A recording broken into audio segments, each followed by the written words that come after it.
Hi, my name is Elizabeth Eikenberry, and I'm going to be telling you a little bit about Facebook and some of their recent media communications. Facebook is a multi-billion-dollar tech company. They employ over 35,000 staff members around the world. They're considered one of the United States' big four technology companies, two of the others being Google and Amazon. They are located in Menlo Park, California, but they do have employees and contractors located all around the world.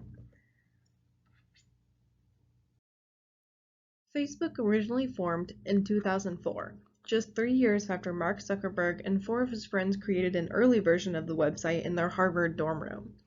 Facebook first became a publicly traded company in 2012 on the NASDAQ, with the original IPO valuing the company at $104 billion. This was the largest valuation to date for any newly listed public company. In July 2018, Facebook was called to a Senate Judiciary Committee hearing regarding a very serious international political scandal. Facebook has been facing extreme scrutiny after analysts found that they had allowed 3 Russian organizations to purchase around 3,000 politically inflammatory ads and run them across Facebook and Instagram's wide platforms. In the past 2 years, Mark Zuckerberg testified in Congress for 2 days regarding the 2016 election data scandal and the recent ethical and privacy concerns many have with the company's selling of personal information. Additionally, Facebook is facing backlash after the perpetrator of the Christchurch mosque shooting in New Zealand live-streamed his attack on Facebook Live, where it remained visible to users for nearly 30 minutes before Facebook blocking software and security teams got the video pulled down.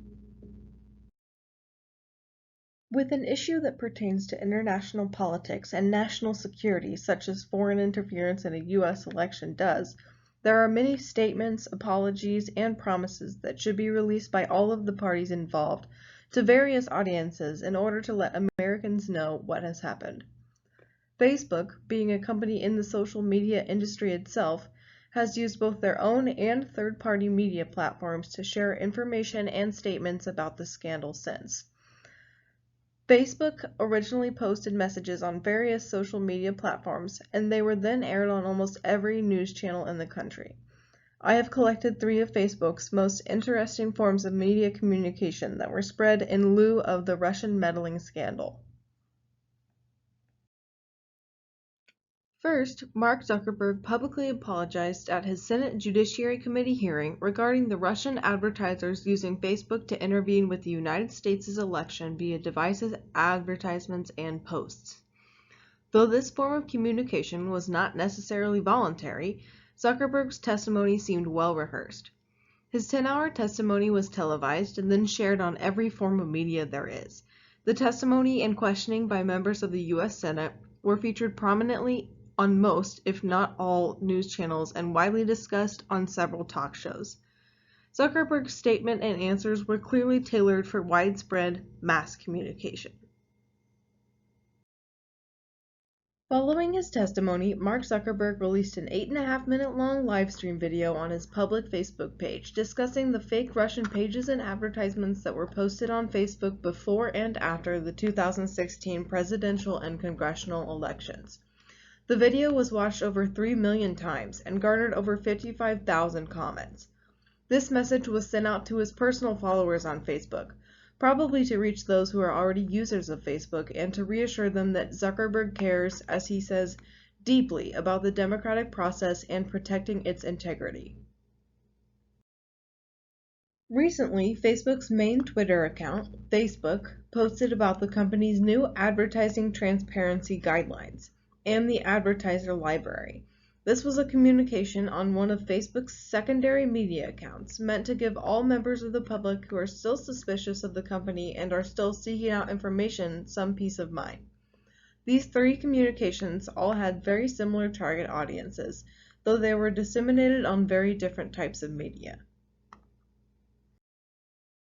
Throughout Facebook's life, public opinion of the company has worsened, as they are seemingly constantly found to be indifferent or even complicit in repeated data and privacy scandals. Soon after the Senate hearing, Facebook found a security issue that left 50 million accounts accessible to hackers, only adding to the media frenzy. Throughout the scandals, though, Facebook is only growing, in terms of size and in earnings. Facebook currently boasts the largest user population they've ever had, over 2 billion, and finished 2018 with record-breaking profits. Most of Facebook's users say that they've been more cautious about the information they share online since 2018's many scandals, but Facebook continues to attempt convincing users that they are careful with the information that is shared with them. Repeatedly, executives like Zuckerberg try to comfort users with promises that Facebook is using consumer data ethically. These attempts are seeming increasingly disingenuous to some users because Facebook continues to track the browsing histories, locations, and messages of users who are only required to be 13 years old in order to gather information that they then sell to advertisers. Because Facebook has spoken publicly so often about their good intentions, but continue to allow security breaches and greedy advertisers to access users' personal information, one could argue that they are doing a poor job of establishing credibility through their media communications. Ironically, it is very clear that Facebook is careful about the information they share with the public.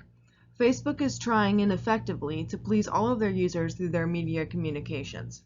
They want to appear transparent and open, and they are obviously working to gain the trust of the public back.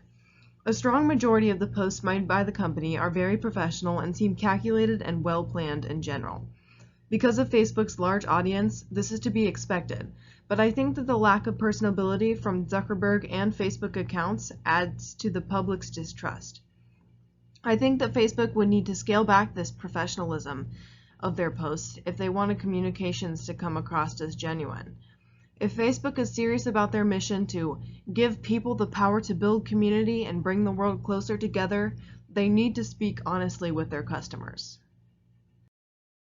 Facebook is very aware who their target audience is, as they are an organization that can view analytical data on every person who sees anything that they post on a Facebook-owned platform.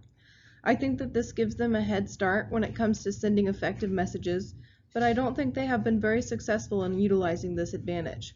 Above all else, I believe the organization's image has been the hardest factor to overcome for the Facebook communications team.